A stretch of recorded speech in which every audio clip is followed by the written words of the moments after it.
hacer planes, bien sea para viajar o para construir una casa o para tener un hijo o para lo que sea. Nuestra cultura latina es Latinoamérica, no es de hacer planes. Nosotros estamos acostumbrados a ir haciendo e ir pensando. Entonces vamos haciendo ajustes en la medida que vamos dirigiendo nuestra vida. Un ejemplo clásico de eso es que una gran mayoría en Colombia empiezan a construir sus casas sin un diseño arquitectónico, por ejemplo. Más del 80% de las casas que se autoconstruyen en Colombia son así.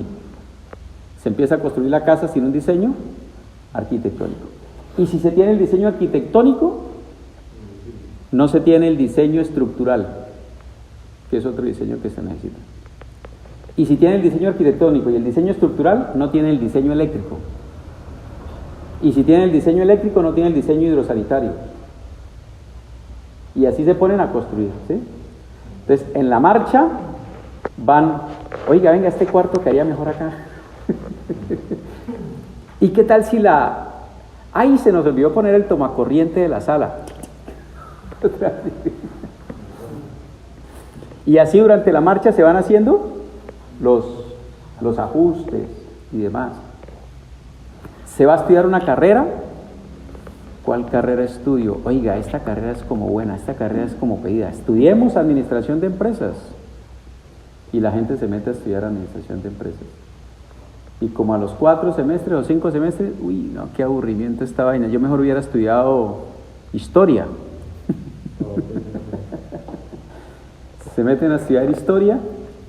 Ay, no, yo no creía que la historia tocaba leer tanto. Vamos a estudiar mejor una ingeniería.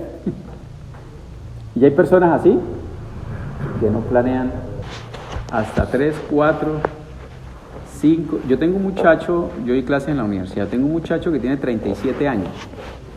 Está haciendo ingeniería de petróleo. Yo creí que había empezado a estudiar tarde, ¿sí?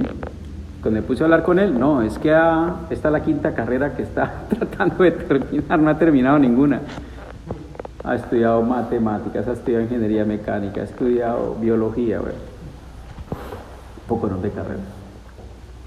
Claro, los papás tienen cómo sostenerlo para eso, ¿no?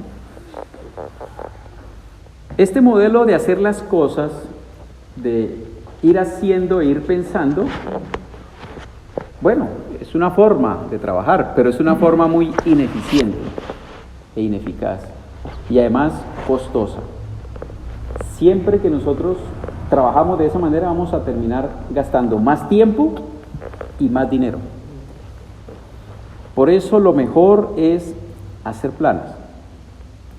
Y por eso hoy vamos a ver este tema. Un hombre sabio, que es la serie que estamos viendo este año, hace planes. ¿Qué hace un hombre sabio? Planes. Y nosotros los hombres estamos llamados para eso. Porque esa es la función de una cabeza. ¿Qué hace una cabeza? Piensa. Y hacer planes es pensar. Y no estamos acostumbrados a eso. Vamos a ver algunos consejos, cómo hacer planes y cómo la Biblia nos llama a esto. Nosotros actualmente estamos haciendo los planes de construcción de un templo en Bucaramanga. ¿Lo saben ustedes? Y ninguno en la iglesia es experto en construcción, ¿sí? Había algunos hermanos al principio que decían que empezáramos a construir así de una vez, sin diseño ni siquiera arquitectónico. No, pero espere, porque hay que pedir una licencia. Entonces, fuimos a mirar los trámites de la licencia, pedían 2 planos, los arquitectónicos y los estructurales, ¿sí? Entonces empezamos a hacer los diseños arquitectónicos y estructurales. Y después en el camino el arquitecto nos dice, ¿ya tiene el diseño eléctrico? También se requiere diseño eléctrico. Entonces consultamos el diseño eléctrico. Y el ingeniero eléctrico nos dice, ¿y usted ya tiene el diseño hidrosanitario? Toca hacer también el diseño hidrosanitario. Y el diseño de aires acondicionados, el diseño de la acústica. 7 diseños se requieren para una construcción de un templo. 7. ¿Qué pasa si uno arranca a construir un templo sin alguno de esos diseños?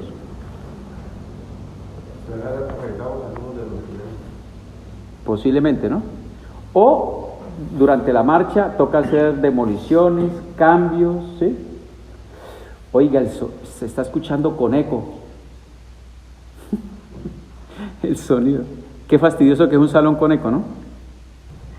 Yo creo que con la poca experiencia que tengo, empezar a hacer esto sin los diseños, pueden suceder por lo menos 3 cosas. La primera es que tendremos que hacer reformas después durante la marcha y se pierdan algunas inversiones realizadas y se termine el templo valiendo mucho más de lo que valía. Pero también la construcción se va a demorar mucho más de lo pensado, haciendo todos esos cambios y después trabas. Pero lo tercero que también puede suceder es que todos esos traumas y todos esos sobrecostos van a hacer que el pastor ya no quiera volver a construir otro templo. Sin contar todas las manos de dificultades que puedan suceder por el camino.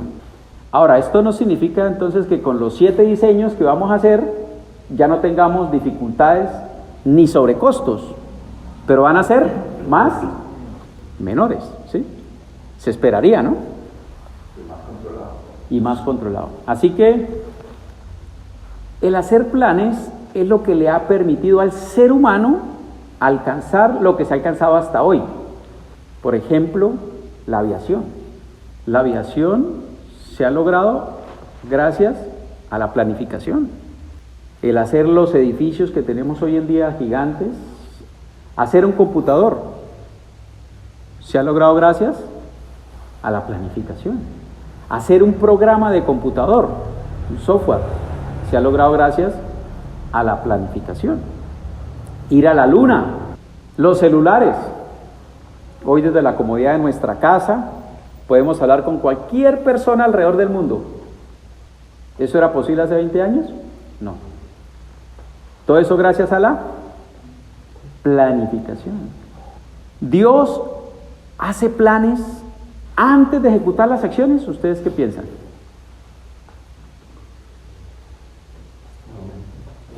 O como Él ya lo sabe todo, no hace planes. Qué interesante, ¿no? Esa pregunta. ¿Hay algún texto en la Biblia que nos muestre que Dios hace planes? No antes de la fundación del mundo. Pensó en nosotros antes de la fundación del mundo. Mire, Juan, para mostrar que ese asunto de la redención humana no fue algo improvisado y después de haber creado al hombre, no es que Dios hizo al hombre, después se dio cuenta de que el hombre no era capaz de vivir sin pecado y dijo, nos toca hacer algo. Miren cómo Juan escribió el siguiente poema inspirado por el Espíritu Santo. Es un poema. En el principio ya existía el Verbo, y el Verbo estaba con Dios, y el Verbo era Dios. Él estaba con Dios en el principio. Por medio de Él todas las cosas fueron creadas. Sin Él, nada de lo creado llegó a existir. En Él estaba la vida, y la vida era la luz de la humanidad. Esta luz resplandece en las tinieblas, y las tinieblas no han podido extinguirla. Con ese poema arranca ¿cuál evangelio? El Evangelio de Juan. El Hijo de Dios fue tenido en cuenta desde el principio, desde antes de la creación, porque el Hijo de Dios era fundamental en la luz que necesitaba la humanidad. Él era la luz ¿de qué? De la humanidad. Y la humanidad no existía. Y ya era la luz de la humanidad. Antes de que la humanidad se creara ya estaba pensado que Él iba a ser esa luz, que iba a rescatar la humanidad. Eso quiere decir que ya el Señor sabía lo que iba a pasar. Por supuesto, no es que Él es omnisciente, Pero no solo sabía, sino que tenía el plan de cómo salvarlo, salvar la humanidad. Así que el Hijo de Dios fue preparado de antemano para salvar la humanidad. Hacer planes, mis estimados, es parte de la imagen que adquirimos de Dios, porque nosotros hemos sido hechos a imagen y semejanza de Dios. Y si Dios hace planes, nosotros también debemos hacerlos. Eso, si lo hacemos, estamos cumpliendo con el propósito de Dios, que es que seamos a su imagen. Pero para que estos planes sean efectivos, debemos aprender a hacerlos. Hay muchas formas de hacer planes. ¿Cómo hacer un buen plan? Algo que nos pasa a los colombianos y los latinos es que planeamos con los anhelos. Queremos construir una casa, pensamos en el tiempo. Yo quiero construirla en 3 meses, porque eso es lo que queremos. Pero ¿se ha sentado a hacer el plan a ver cuánto se demora la casa? Al lado de donde yo vivo, construí una casa que demoraron 14 meses construyéndola, ¿sí? Y entonces todos los meses mi esposa pasaba y veía construyendo la casa. ¿Y por qué se demoran tanto? Y yo le decía, ¿cuánto cree usted que se demora construyendo una casa? Ella creía que una casa demoraba un mes. Y todos los meses ahí veía, y hágale. Y no se veía mucho avance, ¿no? Y hágale. A los 3 meses todavía estaban ahí y dándole, y dándole, y dándole.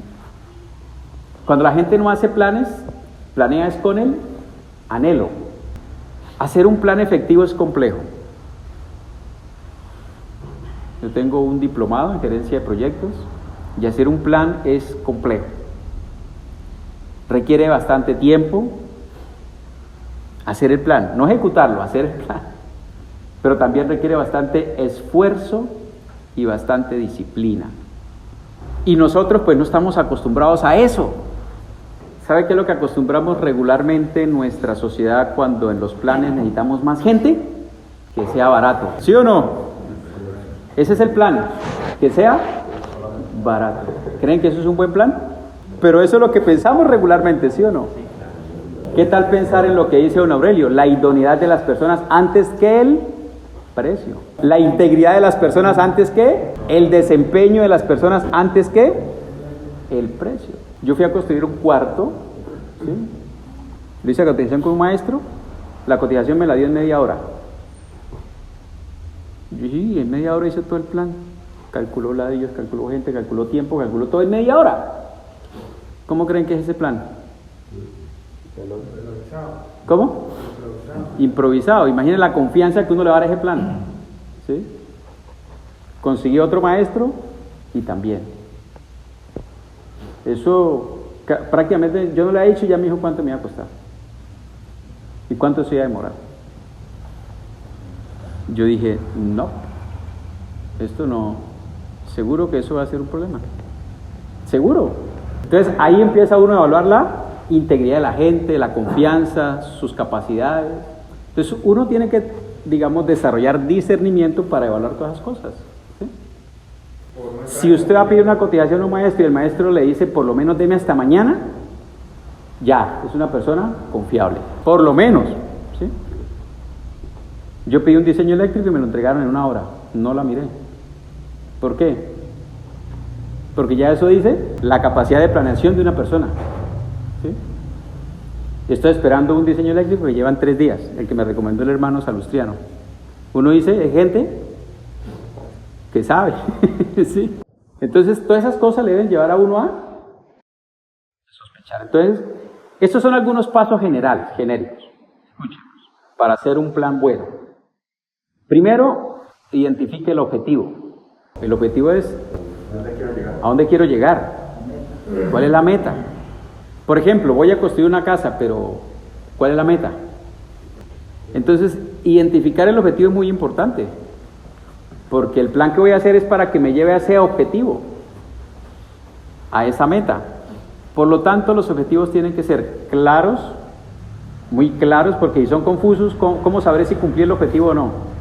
Por ejemplo, construir una casa es un objetivo claro, genérico. Porque yo puedo empezar a construir una casa y hacerle 2 cuartos. ¿Y el cuarto de la niña? y después, uy, no hubiera sido mejor. ¿Qué le faltó a ese plan? Objetivo. ¿Qué tal? Quiero construir una casa de 3 cuartos, de 2 pisos, de 120 metros o de 50, que tenga patio, que tenga una zona de ropas y que tenga una cocina así y así. Los objetivos tienen que ser claros, específicos, medibles y alcanzables. ¿Cómo debe ser un objetivo? Claro, específico, medible y alcanzable. Medible es que se pueda medir. Voy en tanto por ciento del objetivo, de la meta. Ya cumplí la meta porque ya cumplí el 100%. Para hacer eso los objetivos tienen que ser claros. Si quiero bajar de peso, por ejemplo, eso puede ser una meta, ¿sí o no? ¿O no? Pero eso no es un objetivo, bajar de peso no es un objetivo. Esa es la meta, bajar de peso. Pero ¿cómo sería el objetivo? Un objetivo bien hecho. El objetivo puede ser bajar 30 kilos en un año. Eso sí es un objetivo, bien hecho. Claro, específico, medible. Cuando lleve 15 kilos, puedo decir voy en la mitad. Cuando lleve 1 kilo, me falta bastante. Cuando lleve 25 kilos, ya estoy cerca de la meta. Y en un año, si llegué el año y bajé 15 kilos, ¿cumplí la meta? ¿El objetivo? ¿Cumplí la meta de bajar peso? Sí. ¿Pero cumplí el objetivo? Que es la mitad. ¿Sí? Entonces, un plan debe tener un objetivo. ¿Cómo? Claro, específico, medible y alcanzable.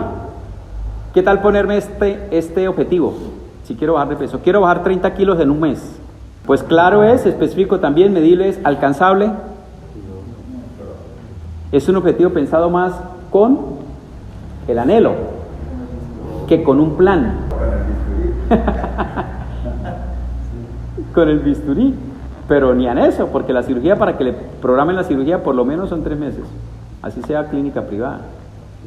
Y hay que tener los recursos. Segundo, hacer una lista de las tareas. Es que cuando uno no piensa en hacer las tareas, ahorita les vamos a mostrar un ejercicio sencillo.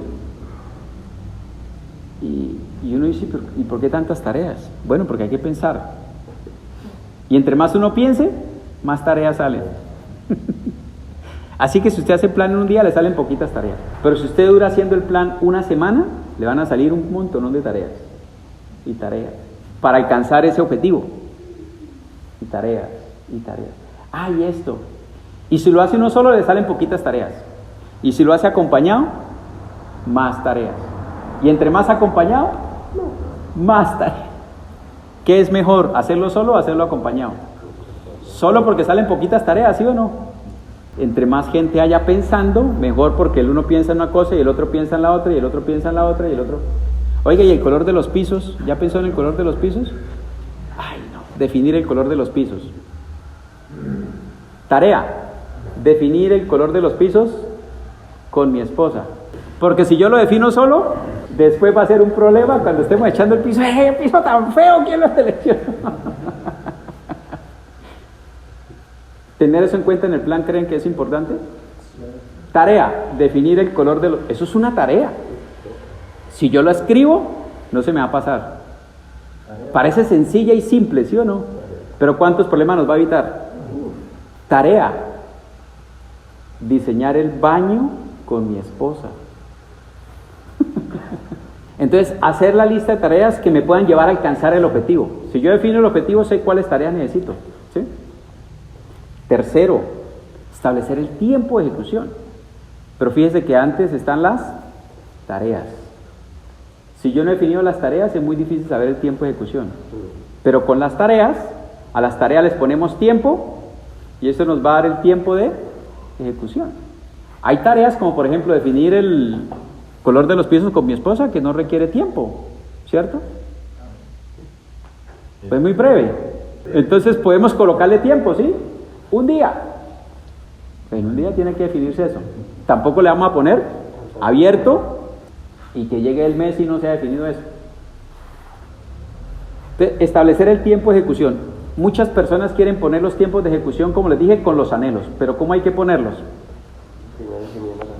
Primero definiendo las tareas y a las tareas poniéndole tiempo a cada tarea y eso nos va a dar el tiempo del proyecto. Cuarto, por aquí lo dijo David, asignar recursos. La mejor manera de asignar recursos es mirar las tareas y definir cuáles recursos requiere cada tarea. Los recursos pueden ser de dinero, pero no todos los recursos son dinero. Los recursos también pueden ser personas que no requieran dinero. Por ejemplo, mi esposa para el diseño, mis hijos para el diseño. ¿Qué tal si en alguno de esos puntos consulto al pastor? Qué chévere si vamos a diseñar una casa, por ejemplo, tener un cuarto de oración. ¿Sí o no? Y el espacio lo permite. Cosas que uno no piensa, ¿sí? Pastor, voy a diseñar una casa, ¿usted qué me recomienda? ¿Ya pensó en el cuarto de oración?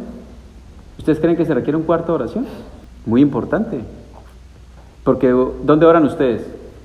Sinceramente, ¿dónde oran ustedes? En la alcoba, en la sala. Y entonces en la alcoba está la esposa y uno incomoda a la esposa, ¿cierto? O en la sala y están pasando en la sala. Entonces no son los mejores sitios. Aunque nos toca hacerlo ahí porque no tenemos más. Pero si uno va a diseñar una casa, ¿qué debería pensar? En esas cosas, ¿sí? O voy a hacer un plan, cualquier otro plan. ¿Qué tal consultar al pastor? Pastor, ayúdame a orar y colocar eso en el plan, ¿sí? Oración por el proyecto con el pastor o con tal hermano, ¿sí? Entonces esos son recursos. Alguna herramienta, voy a tapar las goteras de la casa. ¿Cuáles recursos necesito? Una escalera. ¿Qué más? Si yo no soy maestro, entonces consultar aquí al maestro. Maestro, ¿qué necesito qué materiales necesito? ¿Qué materiales especiales para tapar goteras? ¿Asignar qué? Recursos. Quinto, ya vamos terminando el plan. Repasemos. Lo primero que es identificar el objetivo. Segundo, asignar las tareas. Tercero, determinar el tiempo de ejecución. Cuarto, asignar los recursos a cada tarea. Quinto, ya casi estamos terminando, hacer seguimiento. Otra cosa que fallamos en los planes. Claro, si no hay un plan, ¿cómo se hace seguimiento? Porque ¿a qué se le hace seguimiento? Al plan. Si yo determiné que esta tarea iba a demorar 5 días, pues tengo que hacerle seguimiento como al avance. Porque si no, cuando se cumplan los 5 días y no se ha cumplido la tarea, ya es tarde, ya no se cumplió. Entonces hay que hacer seguimiento a la ejecución del plan, para ver cómo va de acuerdo al tiempo estimado, ¿sí? Y ese seguimiento nos va a permitir hacer cambios durante la marcha apropiados, a tiempo, ¿sí? Hacer los ajustes que se requieran. Pero si no hay supervisión, esperamos hasta el final, ya es tarde. Entonces, quinto, hacer seguimiento. El sexto es una recomendación más que parte del plan, pero es algo que hay que tener en cuenta siempre cuando uno hace un plan, es ser flexibles. Porque nosotros no somos dioses para hacer planes perfectos, ¿o sí? ¿Nuestros planes pueden estar susceptibles de mejora? Claro. No, ese es el plan que hice y hay que hacerlo así, y punto. Eso no sucede en ningún plan, por más experiencia que tenga la gente en planificar. Menos si uno está empezando a hacer planes. Siempre resultan imprevistos, ajustes, mejoras, nuevas ideas. ¿Sí? Oiga, ¿qué tal si el baño, en lugar de hacerlo así como lo estábamos haciendo, aprovechamos este espacio, le damos más amplitud, no nos quita acá, o la puerta la hacemos por este lado?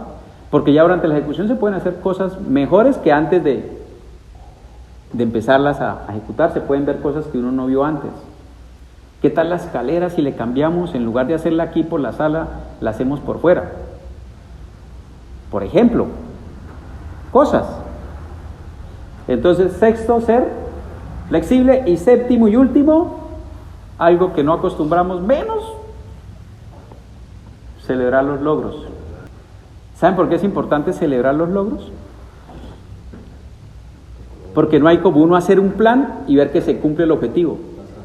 Eso es motivo de satisfacción. Y ahí es que aplican las celebraciones. Nosotros estamos acostumbrados a celebrar los cumpleaños. ¿Qué es más importante? Celebrar los logros. ¿Por qué celebrar los logros es tan importante? Porque eso no solo lo motiva a uno a seguir haciendo planes y hacer los planes bien, sino darle la gloria a Dios. Porque si yo hice ese plan bien hecho, tuve en cuenta a Dios. Dentro de la planificación de las tareas debe haber por ahí en algún lado oración.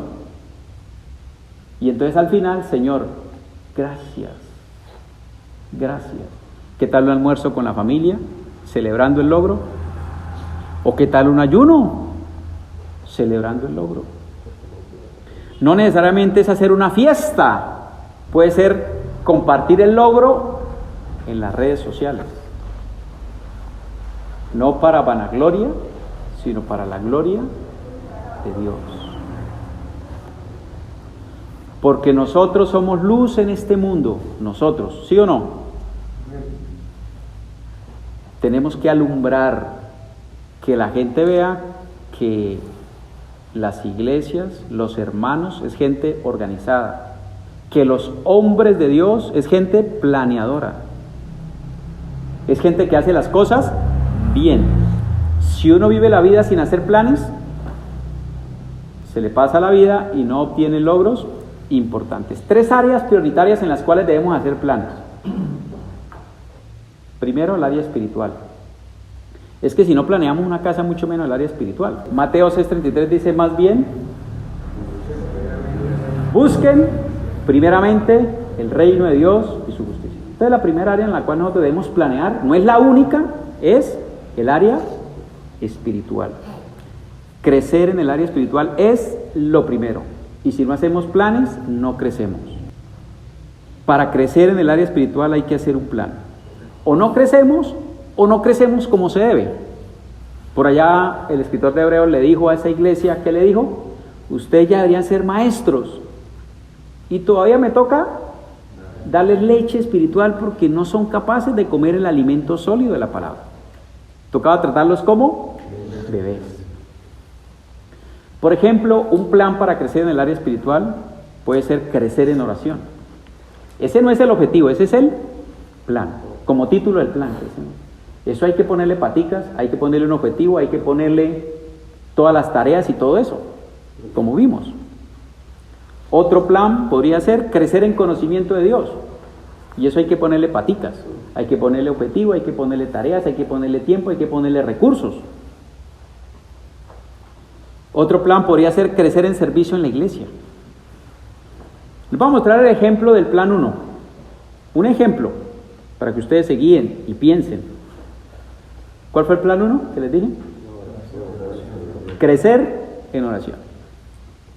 Objetivo, por ejemplo, eso es un ejemplo. Ustedes van a hacer el suyo propio. Orar media hora diaria. ¿Es claro el objetivo? ¿Es específico? ¿Es medible? ¿Es alcanzable? Orar media hora diaria. Tareas. Primero, acondicionar lugar de oración, el que sea. Definir dónde voy a orar. ¿Ustedes creen que eso es importante? Buscar el mejor sitio para orar, porque vamos a conectarnos con el Creador. No puede ser cualquier sitio ni de cualquier manera. Segundo, comprar un despertador. Si no lo tengo. ¿Por qué despertador?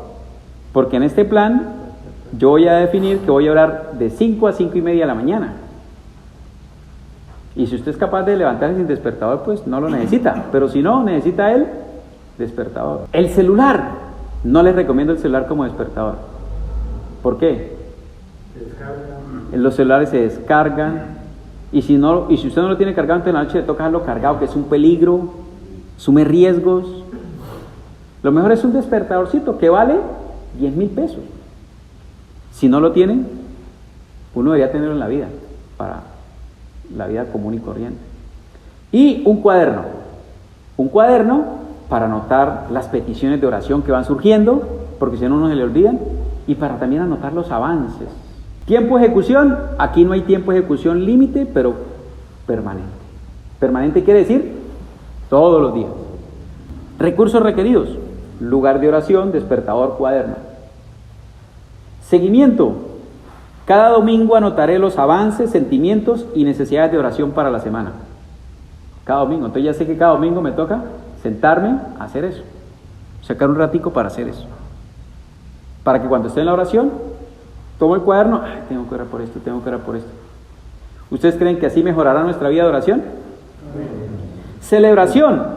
El último domingo de junio y el último domingo de diciembre haré un ayuno de mediodía para dar gracias a Dios por su ayuda en lograr orar todos los días. ¿Qué tal esa celebración? Una meta espiritual con una celebración espiritual. ¿Sí? Segunda área en la cual debemos planear, el área física. Miren cómo dice 1 Timoteo 4:8, pues aunque el ejercicio físico trae algún provecho, la piedad es útil para todo, ya que incluye una promesa no solo para la vida presente, sino también para la venidera. Les pregunto, según este texto, ¿es beneficioso el ejercicio físico? ¿Cómo dice? Para poco. Porque si dijera para nada, ahí sí no sería provechoso. Es para poco. Mire cómo lo traduce la NTV. El entrenamiento físico es bueno, pero entrenarse en la sumisión a Dios es mucho mejor. ¿Qué está mostrando el apóstol?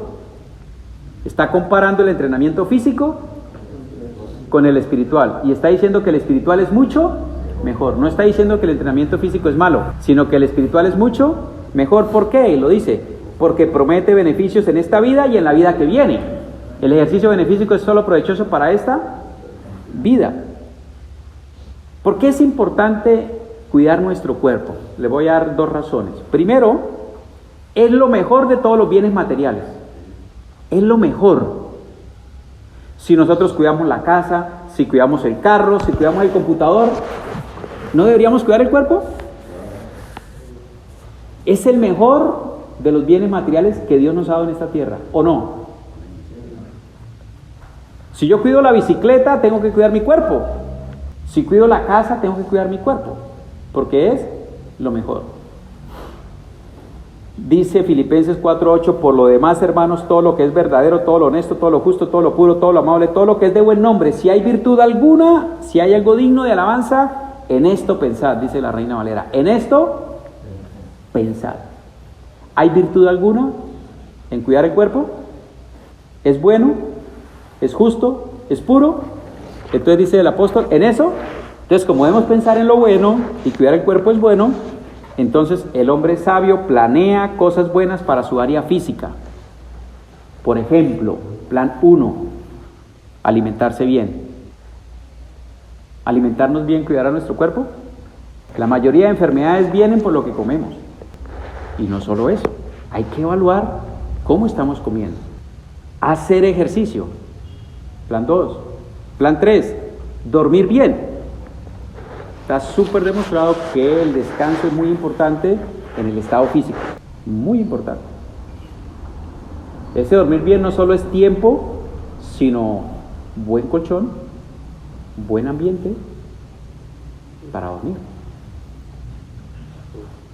En un lugar ruidoso, ¿duerme uno bien? Si yo tengo mi cuarto al lado de la nevera que ¿duerme uno bien? No duerme bien. Querido hermano, decía Juan al hermano Gallo, oro para que te vaya bien en todos tus asuntos y goces de buena salud. ¿Por qué oraba Pablo? Porque el anciano Gallo tuviera buena salud. Ejemplo de el plan 2. ¿Cuál fue el plan 2? Hacer ejercicio. Un plan cortico. Plan 2, hacer ejercicio. Objetivo, hacer ejercicio 2 horas semanales. ¿Es claro? ¿Es específico? ¿Es medible? ¿Y es alcanzable? Tareas. Determinar el ejercicio a realizar. ¿Cuál ejercicio voy a realizar? El lugar. ¿Dónde voy a hacer el ejercicio? Los días. ¿Qué días voy a hacer el ejercicio? Y el horario. ¿Qué horas?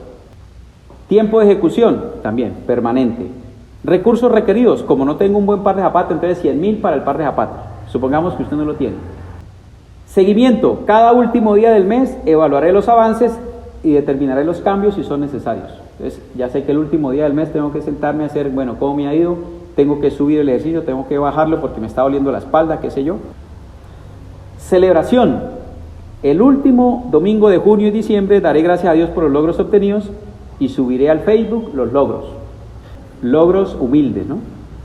Y tercero, donde hay que hacer planes, área de desarrollo personal. Ya vimos el área espiritual, el área física, el área de desarrollo personal. En ese mismo texto de Juan, miren cómo lo dice, el que les acabé de leer de Juan a Gallo, tercera de Juan, versículo 2. Querido hermano, escuchen, oro para que te vaya bien en todos tus asuntos y goces de buena salud, así como prosperas espiritualmente. ¿Sí ven que aquí están las tres? No solo Pablo oraba porque le fuera bien espiritualmente, Juan no solo oraba porque tuviera buena salud, ¿por qué más oraba? Porque le fuera bien en todos los asuntos. Dios está interesado en todos nuestros asuntos, ¿o no? Por eso Juan oraba así. Dios quiere que crezcamos espiritualmente, Dios quiere que crezcamos físicamente y demás asuntos de la vida, todos. Por eso debemos hacer planes de desarrollo personal. Mateo 5:16, hagan brillar su luz delante de los hombres.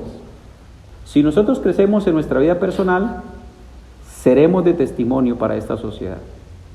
Dios puso su Santo Espíritu en nosotros para que toda nuestra vida alumbre, toda. ¿O no? El área de desarrollo personal hace referencia a esos aspectos de la vida que nos hacen mejores trabajadores, que nos hacen mejores esposos, que nos hacen mejores padres, que nos hacen crecer en cualquier área de esta vida, en la que nosotros necesitemos, especialmente en el área laboral y familiar. Necesitamos crecer en el trabajo. ¿Cómo nosotros somos productivos? Que es la voluntad de Dios. Produzcan, fructifiquen. ¿Cómo somos productivos? Trabajando, no invirtiendo en Bitcoin, trabajando, no jugando el chance, trabajando, para que nuestro trabajo sea de calidad, el que lo ejecuta debe ser calidoso, ¿o no? Necesitamos desarrollarnos nosotros. El maestro allá tiene que desarrollarse en cómo hacer una cotización. Usted debe crecer en hacer una cotización. Hay cursos para hacer cotizaciones, maestro. ¿Qué tal hacer un cursito de esos? ¿Va a crecer en su trabajo? Que no le pase dando cotizaciones de media hora, maestro. ¿Cómo crecemos como padres o esposos? Hay que hacer un plan para eso. Hay que hacer un plan. Un hombre sabio planea su desarrollo personal desarrollando su mente. Dios nos ha dado este cerebro para desarrollarlo. Un cerebro con unas capacidades impresionantes. Plan 1. Por ejemplo, estudiar una carrera. Los muchachos. Y los adultos también. Bien sea profesional, bien sea técnica, bien sea tecnológica, bien sea cualquier cosa. Una carrera no necesariamente es ser abogado, ingeniero, médico. Ser mecánico es una carrera. Ser constructor es una carrera profesional. Plan 2. Leer libros relacionados con mi trabajo, por ejemplo. Plan 3. Leer libros sobre desarrollo familiar, ¿o no? ¿Qué tal preguntarle al pastor, pastor, quiero crecer en el área familiar, ¿qué libros me recomienda? Entonces, por ejemplo, en el plan 3, leer 2 libros sobre desarrollo familiar en el año 2023. ¿Qué tal ese plan? Vamos a crecer. Miren, mis estimados, nosotros necesitamos crecer en liderazgo en la casa. Necesitamos crecer en comunicación en la casa. Necesitamos crecer en cómo tratar a las personas, en cómo manejar las dificultades, los conflictos. Eso se requiere aprendizaje. Y hay que venir, por supuesto, a la reunión de parejas. Mis estimados, Cristo no dejó al azar nuestra salvación. No la dejó al azar, ¿o sí? ¿Sabe por qué planeó Él nuestra salvación? Por amor, porque nos ama. Su amor lo llevó a planificar. La planificación es parte del amor. Así que el amor de Cristo nos debe llevar a ser sabios y a hacer planes para ser mejores hijos de Dios. Amén. ¿Quiénes se van a comprometer a hacer planes? Uy, qué bendición todos. Les animo para que piensen. Hagamos una oración para que el Señor nos ayude en este propósito de hacer